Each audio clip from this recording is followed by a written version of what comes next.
Right now, one man is the richest person on the planet, and there is serious talk that he could one day become the world's first trillionaire. He is not a trillionaire yet, let me be clear about that. But the foundation for that kind of fortune was poured long before anyone knew his name. Because almost everything that made him this wealthy traces back to a handful of things he did when he was very young, some as a child. I found 7 of them, and the powerful part is that most are things an ordinary person could start doing today. This is not about being a genius or being born rich.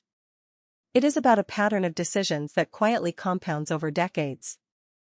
We are going to walk from his childhood through his 20s, and pull out the exact moves that set the whole thing in motion. And I will be honest with you along the way, about what you can copy and what was luck or privilege you cannot. So let us go back to the beginning, to a quiet, bookish kid with no money and a very big curiosity. He grew up in South Africa in the 1970s and 80s, and by every account he was an intense, curious, often lonely child. He was bullied badly at school, and he dealt with it the way many future builders do, by disappearing into ideas. He was comfortable, but this was not a story of inherited billions. What he had in abundance was curiosity and a refusal to be bored. While other kids accepted how the world worked, he kept asking why, and then how he might change it. That mindset is the real starting capital here, long before any money showed up. And the very first thing he did with that curiosity is something you can copy this week. So here is thing number 1. Thing 1. At around 10 years old, he taught himself to write computer code, alone, from a manual. Nobody assigned it. There was no class, no tutor, no cost. He simply decided he wanted to understand the machine and went and learned it. In the 1980s, knowing how to program was a rare and valuable skill, and he picked it up before most adults even owned a computer. Here is the lesson, and it is huge. The most valuable thing you can own early in life is a skill, and the internet now lets you learn almost any skill for free. A skill learned young compounds for decades. It opens doors, earns money, and stacks on top of every skill you add after it. You do not need permission or a degree to start. Pick one valuable skill and teach yourself a little every single day. But a skill sitting in your head is only potential. The second thing he did turned it into money. Thing 2.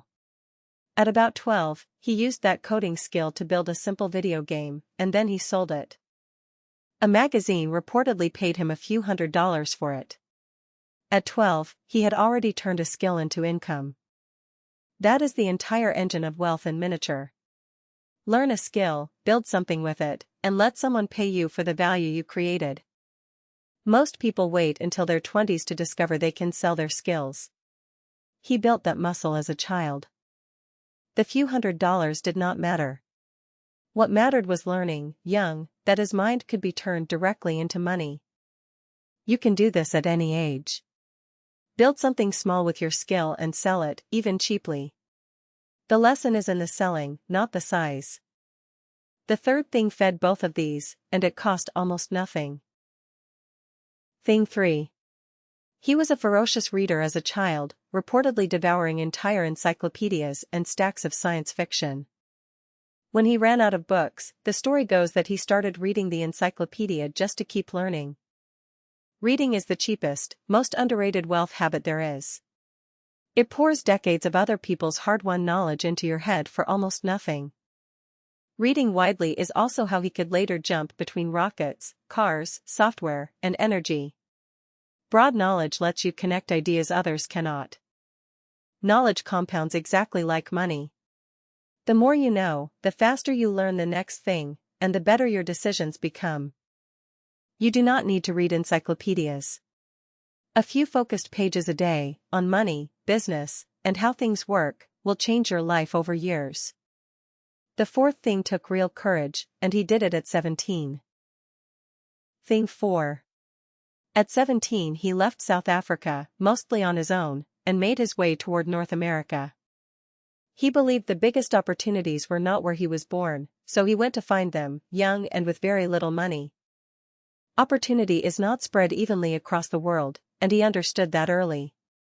Where you choose to be can matter as much as how hard you work. Leaving everything familiar at 17 is a serious bet on yourself. Most people never make a move like that even when they are 40. This was bold, but not reckless. He moved toward education and opportunity, not away from a problem.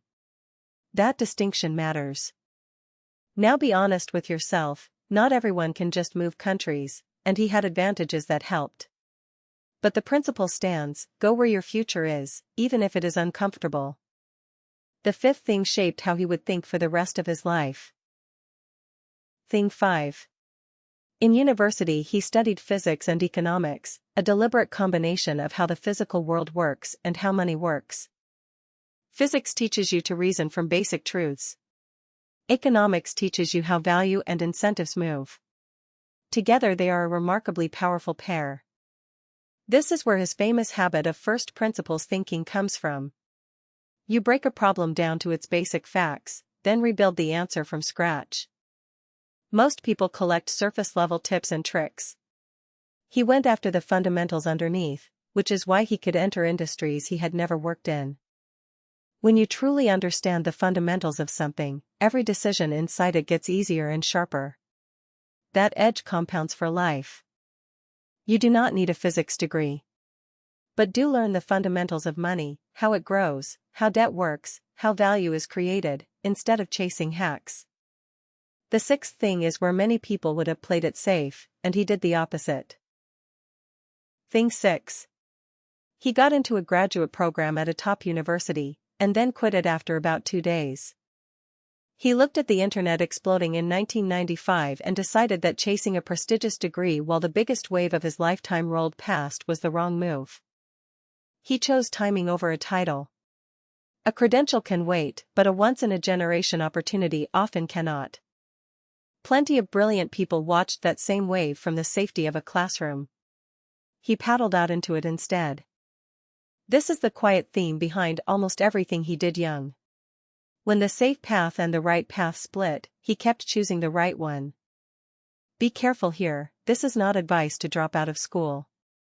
It is advice to think hard about timing, and to not let prestige talk you out of a real opportunity. The seventh thing is the one that turned a rich young man into a fortune-building machine.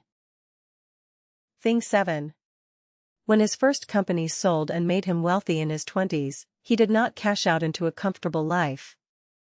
After his early companies were bought, he was suddenly worth a fortune, more than enough to relax for the rest of his life. Instead he poured almost all of it back into new, far riskier ventures, and very nearly lost everything doing it. This is the fork that decides who stays rich and who gets rich. Most people spend their first big win, the wealth builders reinvested into the next bigger thing. He treated every payout not as a prize to enjoy, but as seed money for something larger. That single habit is how fortunes multiply instead of fade. Your version is simpler. When money comes in, a raise, a bonus, a side income, reinvest a real slice of it before lifestyle swallows it. Put all 7 together, and a clear pattern appears. Step back and look at the 7 things side by side, because the pattern matters more than the man. He taught himself, read constantly, and chased fundamentals. The thread through all of it is relentless self-education. He did not just learn. He built, he sold, he moved, he bet. Knowledge without action would have led nowhere. And he did all of it young, which handed time the longest possible runway to compound everything. Notice that not one of these 7 required genius or a fortune to begin.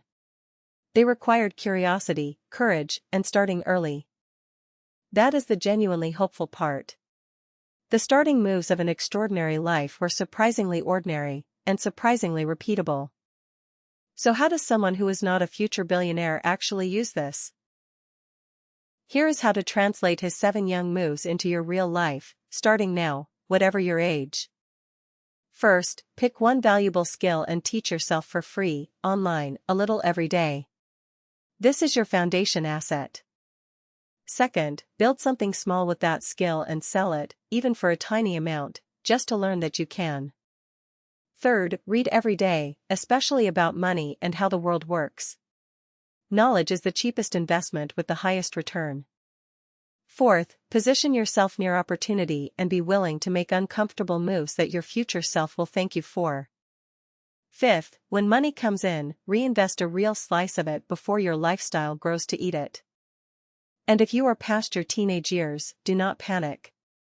The best time to start was young, the second best time is today. Now for the honest part, because I am not going to sell you a fairy tale. First, he is not actually a trillionaire today. He is the richest person alive, and a future pay deal could one day make him the first, but that is a possibility, not a fact yet. Second, he had real advantages. Timing, a supportive enough background, early access to a computer, and a lot of luck that most people will never get. Third, he is a divisive person, and you do not have to admire everything about him to learn from his early moves. These 7 things tilt the odds in your favor. They are a multiplier on your effort, not a magic guarantee of riches. But the beautiful thing is they scale down perfectly. You do not need rockets to teach yourself a skill, read daily, and reinvest your wins. So let us put the 7 in one place so you can actually use them. Here are the 7 things he did young, in one quick list. 1. He taught himself a valuable skill, for free. 2. He turned that skill into money early. 3. He read obsessively and never stopped learning. 4. He went where the opportunity was, even when it was scary. 5. He learned how the world fundamentally works. 6. He chose opportunity over prestige when they collided. 7. He reinvested his winnings instead of spending them. 7 simple moves, started young, compounded for 30 years. But there is one honest catch, and it is the most important thing I will say in this whole video. None of these 7 moves work well if you do not understand the fundamentals of money underneath them. Reinvest your winnings without understanding risk and compounding, and you can lose everything just as fast as he nearly did. Learn how money grows, how debt quietly works against you, and how value is actually created, before you make any big move. Once you understand the fundamentals, every one of these 7 moves stops being a risky slogan and becomes a tool you can use with confidence. That foundation is the real first step, the boring groundwork that every confident wealth builder quietly laid first. Get that right, and the rest of the journey becomes a lot less scary. So here's what to take from a kid who grew up to chase the first trillion. The moves that set up an extraordinary fortune were ordinary. Learn, build, read, bet on yourself, and reinvest. The real cheat code was simply starting young and letting time do the heaviest lifting. Your version will not be rockets and billions, and it does not need to be. The same engine works at any scale. And if you are not young anymore, the engine still runs. You just started today and protect the years you have left. 7 small things, repeated patiently, can carry an ordinary person remarkably far. Pick just one of the 7 and start it this week. That single step is how every fortune, loud or quiet, actually begins. If this gave you a new way to see the climb, you know what to do. Keep building, and I will see you in the next one.